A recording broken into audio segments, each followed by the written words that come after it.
That is fantastic. I'm just loving that. I don't have to wet it down. I don't have to use those charcoal sticks.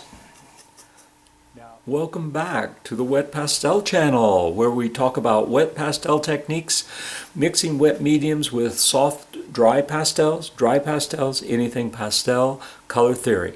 So today's episode is about a new product for me to try. I've used it several years ago when I first got it to make some charcoal drawings, but this is a liquid charcoal. It's made by Nitram. And first of all, you need to know, I am not sponsored by Nitram. I'm not getting anything. I am not doing a testimonial for them. This is me sharing with you how I'm going to try to mix this wet pastel paste, which comes in a tube. And you see that it is just like, when you squeeze on it, it's just like black paint. But it's transparent. When you wash it on, there's transparency. The more water you add, the more it's like a watercolor wash.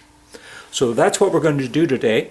And I'm going to take a drawing and we will try to see how this works. I've never used it with pastel. I've only used it as an underpainting for a charcoal years ago when I first got it. This Nitram product is a pre-liquid paste, and we're going to see what it does as an underpainting today. Also, if you're liking the content of these videos, please hit the like button so others can find this. If you couldn't read that because I had it upside down before, there you go. That's the tube that I've got. The supplies I'm using today are a couple pails of water, one for a clean brush and one for a dirty brush. And I'm using my handy little chip brush because everything's going to be kept fuzzy, because I like to do it tonalism, and I like to keep my edges fuzzy until I start working up near the finish. I've squirted out a few dabs of the wet charcoal, and these will be some mixing pans so I can get various shades and values before I put them on here. I may see how adding more water to these, painting on my darks first, and so let's see if that works, and we'll play around with it. You get to learn right along with me, and I'm certain that there'll be some mistakes and a learning curve here, but at least you'll be introduced to a new product to try out with your wet pastels. So the first thing I'm going to do is I'm going to mark my 1/3 so that I know I'm going to leave kind of a hot spot right in here that will be something in the background, and leave a little bit there. Don't know yet whether it will be water, whether it will be plants that are maybe highlighted. This is straight out of the tube, no water added, so you can see I can get it real dark, or my brush had a little water on it, and I can spread that out and squeeze the brush as I push against it and get middle grays. So I'm just going to block in some areas here. This has a little water from the tray now, so I can get some of the edges of some of this foliage that I'll have up above. What I'm thinking about is kind of a place where this is more of a memory drawing.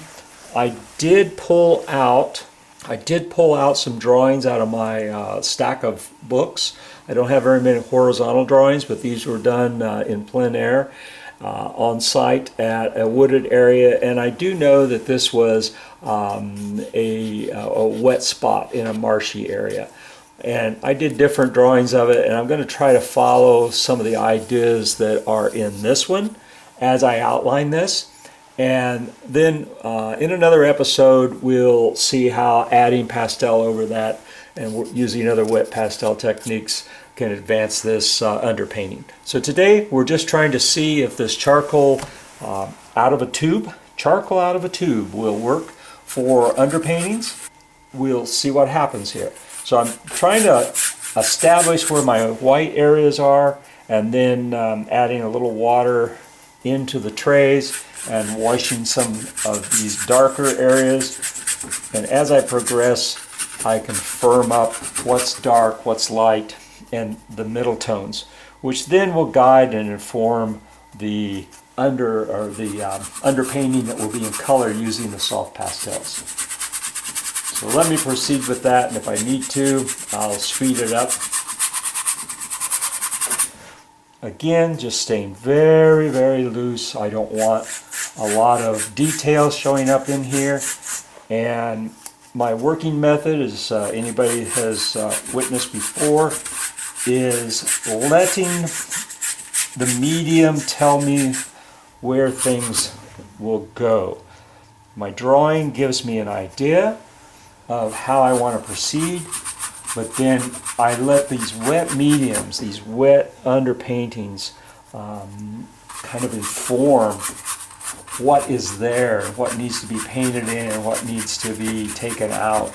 And later on, if I were taking this to a finish, which I will in another episode, later on, wet techniques will take areas that just aren't working for me and inform where I go. So if you haven't seen this channel before, be sure to look up some of those other wet pastel episodes where we add wet medium. Now I want this to be highlighted and come across here and have a little highlight in there. So I'm wanting to gray the sky down eventually, and maybe these would be some trees that are off in the distance behind this group of trees that are next to these mud puddles. And ultimately, whether they end up mud puddles or not, that's up to the painting and the process. So we'll keep blocking in here, and what's nice about this, I can tell you already, not having done this before. Before I would normally put charcoal on there, and then we would wet the charcoal, the dry charcoal that was on there, and start to get drips and runs. Well, I'm already seeing how this is kind of allowing some of those soft edges without me having to go through that step with the dry charcoal. And I'm going to just put a real light wash. It might not even show up on the camera up in here, but try to get that sky filled in a little bit with a gray, because again, I want this to be my hot spot in this 1/3 junction area. It'll be right in there, and I'm going to take a rag and wipe that out. So we get a little sky. Sky's always, even on a gray day. I'm one of those painters that loves gray days because I like tonalism, and I just love how things will meld into and melt away in that atmosphere. The edges disappear, and so you are able to control that edge sharpness. Again, this is our highlight. If you've got old clothes and bed sheets laying around, they make great studio rags. You see, I can lighten that area up, and I don't want a sharp edge there. I want this to be a little bit deformed, and that's probably too big of an area, so we'll block some of that back in. Just so you can get an idea of what's happening on the palette, there's I just squirted out some more. I've used up what was over in here, and these are some of the mixing areas that I can create some of the middle tones and grays before I apply it. So it's very painterly, and because this is a light area, I'm going to see if I can darken up, whether these will be bases of the tree or stone or whatever. I'm going to darken this up, not adding any more water than what's on the brush. You can see, you can get that very, very dark. That is exciting. Look at that. Just look how exciting that is with this loose brush and that. So you can get all sorts of darks against lights. That is fantastic. I'm just loving that. I don't have to wet it down. I don't have to use those charcoal sticks. Now, one drawback, I can tell you that little tube was about $20.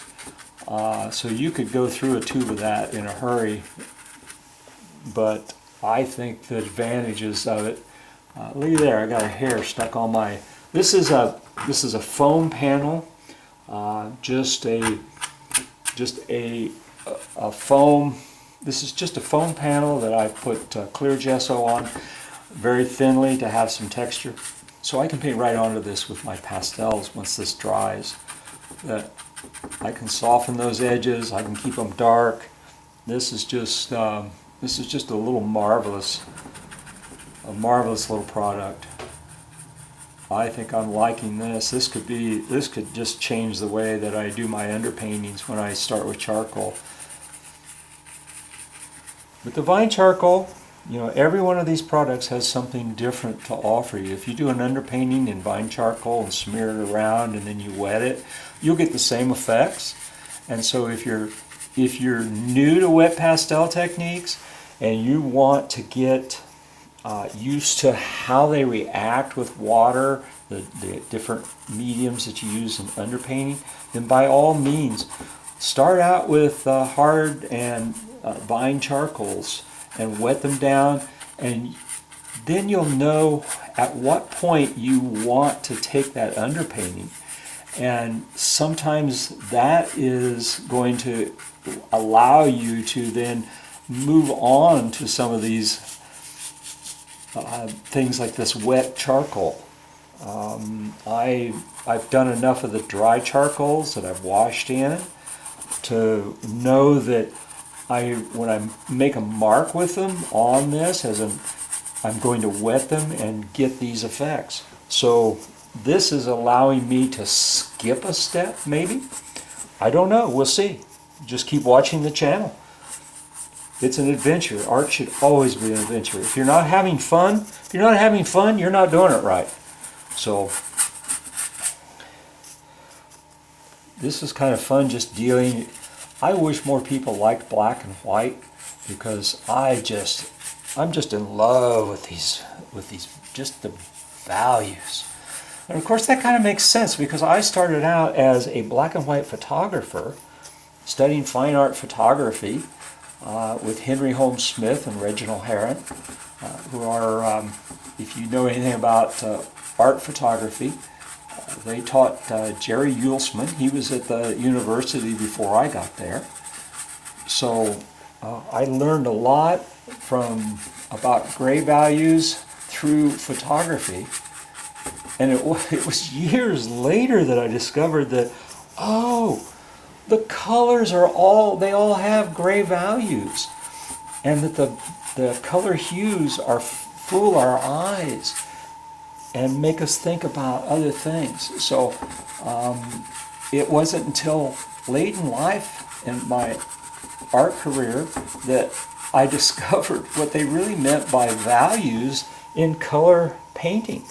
Yet I learned that when I was in my teens and early 20s because of black and white photography. So funny how things we do in life always seem to come back.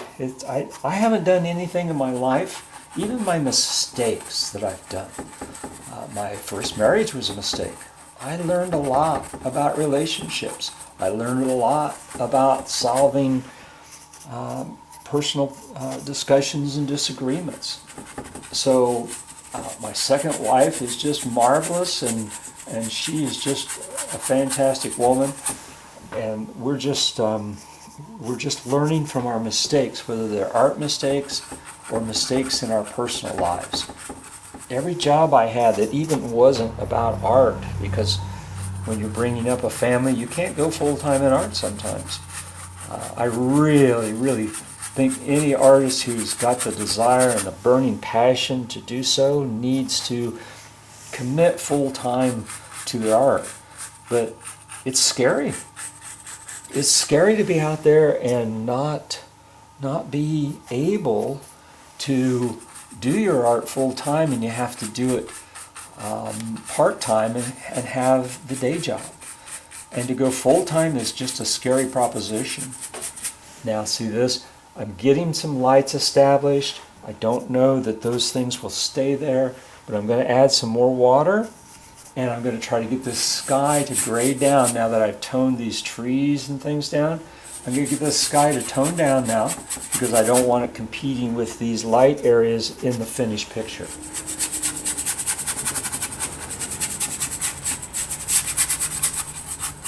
But yeah, I had great different working jobs. I worked in a photo studio. I bought a photo studio, and all those things that I did in family portraiture and talking to people at trying to serve their family needs for their weddings and senior portraits and things like that. I learned how to help people find what is going to work for them. People like art, they just don't know enough about it to talk in the terms that we artists talk in. And so getting those individuals and taking jobs that we have to take in our day life when we were trying to raise a family, all those things help us. All those things help us later on, because I realize people don't know the terms that we artists do. They didn't know the terms in photography, so you had to help the customer understand, what a value or what darks and lights and colors do and what patterns do when you're taking their pictures. They've got bright stripes, which are great, beautiful outfits, but they sometimes distracted from the individual that you were taking a portrait of. So there's an education process for ourselves as we go through life, and that's what this wet pastel and soft pastel channel is all about, is helping you figure out where you want to take this stuff and helping you figure out some of these materials. Again, I am not promoting Nitram or this product other than let's try it and see what's happening. And I'm really liking some of the results here. And if I put a lot more of this on my brush, it would finish this out really nice. But we're getting enough lights and darks that I can put some of my color palette in when I get ready to do this, and see how this would progress. So